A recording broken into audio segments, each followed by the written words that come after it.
Lucky Begum আমাদের পক্ষ থেকে ক্রেস্ট গ্রহণ করছেন ইনশাআল্লাহ। সবাই একটা তালি দিব লাকির জন্য। লাকি লাকি বেগম বর্তমানে আমেরিকান একটা কোম্পানিতে প্রতি মাসে 60,000 টাকা বেতনে কাজ করছেন। লাকি, আপনার ক্লায়েন্টটা কোন দেশের ছিল? জি আমেরিকার সার্চ আমেরিকান ছিল। প্রতি মাসে কত ডলার করে দিচ্ছে সে? যে $600 $600 করে দিচ্ছে, 60,000 টাকা করে। মাশাআল্লাহ, এটা তালি হবে স্যার, জোরে সোরে। মাশাআল্লাহ। আপনি কিভাবে ক্লায়েন্টটা পেয়েছিলেন কিভাবে? ডাইরেক্ট মেসেজ স্যার আমাকে ডিরেক্টলি জি পেয়েছিলেন? স্যার আচ্ছা। ইমেল আর আপনি কি কাজ করেন ওই কোম্পানিতে? স্যার যেমন ধরেন সিভি তৈরি করি, তারপরে স্যার সোশ্যাল মিডিয়ার পোস্টগুলো স্যার, যেমন দেখি কসমেটিক্স, তারপরে স্যার সাবান ওইগুলা স্যার।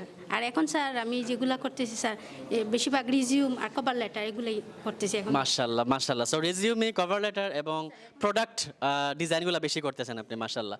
আপনি এখন পর্যন্ত কত টাকা এই কোম্পানি থেকে আপনি রিসিভ করেছেন? আবার বলেন। 75,000 75,000 অলরেডি আপনি রিসিভ করে ফেলেছেন। মাশাআল্লাহ, একটা তালি হবে স্যার, জোরে সোরে। মাশাআল্লাহ।